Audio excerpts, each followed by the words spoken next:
আপনার স্বামী আপনার ঘুম থেকে ওঠার আগেই থালা-বাসন সব ধুয়ে ফেলছে। সব বিছনা-টিছনা গুছায় একদম ঘর-টর ঝাড়ু দিয়া সবকিছু ক্লিয়ার করে ফেলছে। এরকম যদি আপনি কখনো উইঠা দেখেন ঘুম থেকে, কিরকম লাগবে বলেন? কিন্তু এরকম ওয়াইফ কিন্তু অনেক আছে। ঘরের সব কাজ করে, বাচ্চা-কাচ্চা সামলায়, তারপরে হচ্ছে আবার স্বামীকে চাকরি করে আর্থিকভাবে সাপোর্ট দেয়। কিন্তু আপনি হাজারে একটা স্বামী দেখাইতে পারবেন না যে কিনা আপনাকে সংসারের কাজে কোনোভাবে হেল্প করে। মানুষ হাজবেন্ডের সাথে ঝগড়া করলে বছরের পর বছর, মাসের পর মাস নাকি কথা বলে না।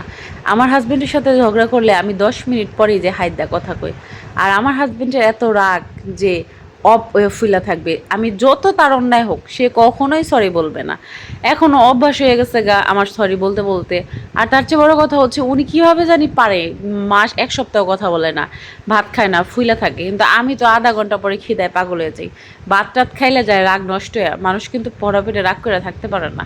তো ভাত খাইলেই আমার রাগ শেষ, তারপরে আমি সরি টরি বললে রাগ সমাধান হয়। এছাড়া জীবনেও সে আমি কত প্রতিজ্ঞা করছি যে এইবার আমি আগে কথা বলবই না।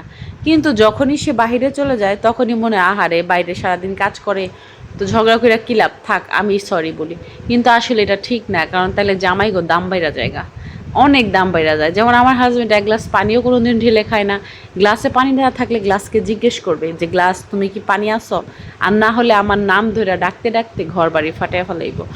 তো লুঙ্গি আমার লাইফে আমি কোনোদিন আমার হাজবেন্ডকে লুঙ্গি ধুইতে দেখি নাই, আমি দেখি নাই। আমার নিজের কাপড় চোপড় যদি আমি কোনোদিন ভিজায়া পচায়াও ফেলাই বালতি ভরে, কোনোদিন ধুইয়া দেয় নাই। তো আমার হাজবেন্ডের কথা আলাদা, জানি না কার কার এমন হাজবেন্ড আছে। আমার দেখা বেশিরভাগ স্বামীরাই ঘরের কোনো কাজে বড়ে হেল্প করে না। আর অনেকে অল্প কয়েকজন হাতে গোনা আছে যারা ওয়াইফকে সাহায্য করে, হেল্প করে। তো যাই হোক, আমার শাশুড়ি যদি দেখে যে তার ছেলে আমার কোনো কাজ করে দিতেছে, তাহলে বলে কি যে আমার পোলাটারে দিয়ে আমি জীবনে এক গ্লাস পানি ডাইলা খাওয়াই নাই, তুই আমার পোলারে দিয়ে কাম করাস, এই ভয়েও আমি করাই না। আর তাছাড়া আমি আমার হাজবেন্ডকে আমি আমার লাইফে কোনো দিন দেখি নাই কাজ করতে। বিয়ের পর দেখছি আমার শাশুড়ি ভাত মেখে খাওয়াই দিছে।